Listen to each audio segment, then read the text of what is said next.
मार्गशीर्ष अमावस्या 20 नवंबर बृहस्पतिवार 2025 को मनाई जाएगी।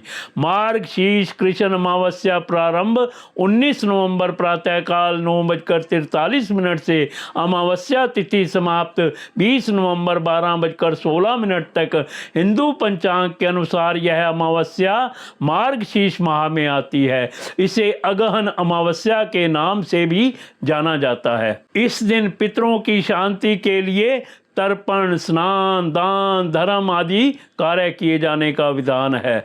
मार्गशीर्ष अमावस्या पर देवी लक्ष्मी का पूजन करना भी शुभ माना जाता है। पितरों के तर्पण के लिए मार्गशीर्ष अमावस्या का बड़ा महत्व है। इस दिन व्रत रखने से पितरों का पूजन और व्रत रखने से उनका आशीर्वाद मिलता है। इस दिन होने वाले धार्मिक कर्म इस प्रकार हैं।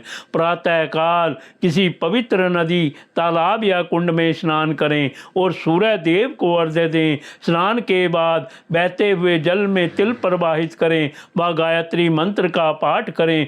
कुल परंपरा के अनुसार भगवान विष्णु या भगवान शिव का पूजन करें। नदी के तट पर पितरों के निमित्त तर्पण करें और उनके मोक्ष की कामना करें। मार्गशीर्ष अमावस्या का व्रत रखने वाले व्यक्ति को इस दिन जल ग्रहण नहीं करना चाहिए। पूजा पाठ के बाद भोजन और वस्त्र आदि का यथाशक्ति किसी जरूरतमंद व्यक्ति या ब्राह्मण को दान करें।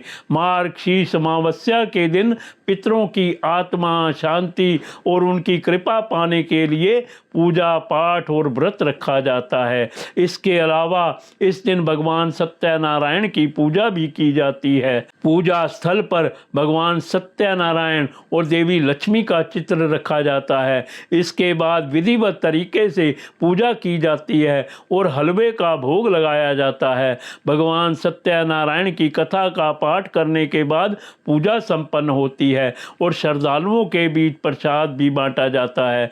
प्रत्येक अमावस्या की भ्रांति मार्गशीर्ष अमावस्या पर भी पितरों को तर्पण करने का विधान है। अतः इस दिन किए जाने वाले पूजा पाठ से पितरों को आत्म शांति मिलती है और उनका आशीर्वाद प्राप्त होता है। इस दिन तर्पण और पिंड दान करने का विशेष महत्व है। मार्गशीर्ष अमावस्या का व्रत रखने से समस्याओं का अंत होता है और जीवन में सुख समृद्धि आती है।